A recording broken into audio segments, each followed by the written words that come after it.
This handsome devil is the GMC Acadia Denali. That's Denali, as in the model that tops the Acadia range is a flagship crossover that gives drivers world-class comfort and content at a compelling price point. It looks modern and upscale, distinctive and expensive, but not so much that anyone will think you're active in the world of pharmaceutical redistribution. Here's one of those great machines for, say, hauling two couples off to the cottage in the fall with room to spare. And on the way, even on a moderate off-road trail, I had no issues with ground clearance or traction, even over terrain that you probably won't drive your expensive new crossover through anyways. Notable is the all-wheel drive system, which works very well and shows some clever programming and intelligence in challenging situations. Even if you get one tire airborne or jam the Acadia up on some ruts, it's never long at all before it finds where the traction is and uses it well. This is just one part of the equation when it comes to delivering the driver confidence expected in a machine like this one. The word Denali comes from the name of a mountain in Alaska, and since the Denali range launched as a trim level on the Yukon almost 2 decades ago, GMC has expanded the availability of this top-line package and sold many of them. In fact, recently, GMC said that sales of their Denali models alone surpassed the entire sales volume of the Land Rover brand. The take rate for Denali on these vehicles is enormous, which means that if you're considering an Acadia, then you're likely considering a Denali like this one, and you might want to know what it's like to drive, and that's why I'm here. Let's start off inside, where initially a huge sense of space steps up and fist punches you right in the kisser. In spite of the fact that this machine is 700 pounds lighter this year for its latest generation, it still feels enormous. You sit deep in the cabin, there's plenty of glass around you, and right down to the driving position and volume of this interior, there's an effective invitation to sit back and unwind. The cabin layout and design are simple and good looking. It's techy but not too techy. The interfaces and controls mostly have a simplistic look to them, and the dash and console aren't overly cluttered with buttons, which means the visual focus is more on the spaciousness than it is on the gadgets. But there are gadgets. Just look at this central touchscreen. The interface is fast and responsive, quickly allowing access to, say, Android Auto, which turns your central screen into your smartphone. You get a heated steering wheel, climate-controlled seats, 2 sunroofs, a motorized tailgate, push-button start.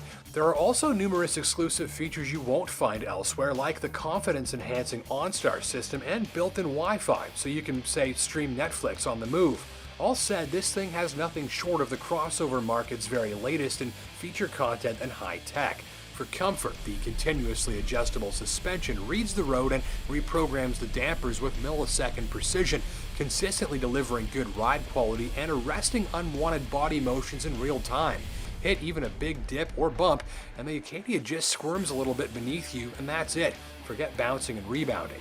There's active noise cancellation, which uses sorcery and some special sound signals to wipe out low, droning background sounds like tire and road noise. So, big, comfortable, quiet. If those are priorities in your next crossover, Acadia Denali has the tech to deliver on a higher than average level. Functionality? Well, there's easy access through the wide opening rear doors to this pair of second-row captain's chairs, themselves able to slide and fold and accommodate virtually any combination of passengers and gear. Third-row seating is cramped for big adults like me, and legroom disappears quickly unless the second-row seats are shoved forward. Room enough for some kids back here, but adults will quickly start wishing for more space. Thing is, fold those rear seats down in about 3 seconds, and then you've got a spacious hauler for 4 adults, each with their own individual seat and a whackload of cargo space behind them. I want to show you something. That smart and clever all-wheel drive system, which was great back in the fall, here today is very held back on snow and ice because it's missing winter tires. It works well, but it could work so much better. Ditto the ABS system. Without much traction to work at maximizing, the brake pedal mostly just gives you a foot massage when you hit it hard. When I tried to demonstrate the braking system for the camera, I skidded almost 2 car lengths further than usual, and that's only from about 50 clicks an hour. Remember folks, all-wheel drive does not help you stop, and all this fancy traction enhancing stuff can only maximize the traction available. Now when you put winter tires on, you're giving all of these systems a ton more grip to work with right here where the rubber meets the road. Power comes from a 3.6-liter, 310 horsepower V6. I like this engine. It's snappy from low revs, sounds great when you work it, and relatively speaking, as far as a 300 plus horsepower crossover of this size goes, it's decent on fuel too. Note that Acadia has a drive mode selector down here, which lets you pre-engage various calibrations for various types of driving. With it, you have the ability to turn the all-wheel drive off, so just remember to turn it back on again when you need it. Finally, Acadia Denali packs a wide-reaching array of outward-looking hazard detection systems to warn you if you're about to back into something, sideswipe someone in your blind spot, rear-end someone, or even if there's a car approaching in the laneway you're backing into. This is confidence-inspiring stuff for the owner or anyone else who might be driving.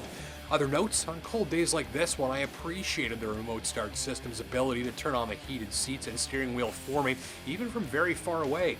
And the headlights could have a bit of a sharper color to them, but they work well and put lots of light where it's needed. Complaints: I wish the tester's mostly black cabin had a little more color and contrast to brighten things up a little, and despite the adaptive suspension's ability to keep the Acadia's body movements and ride quality under control, the big wheels on this tester quickly result in decreased comfort levels and noise levels when you drive over sharper bumps, potholes, and washboards. Ultimately, when space, comfort, and a generous helping of highly relevant and modern technology you'll appreciate on the daily are priorities, consider this one a top test drive candidate. Thanks for watching.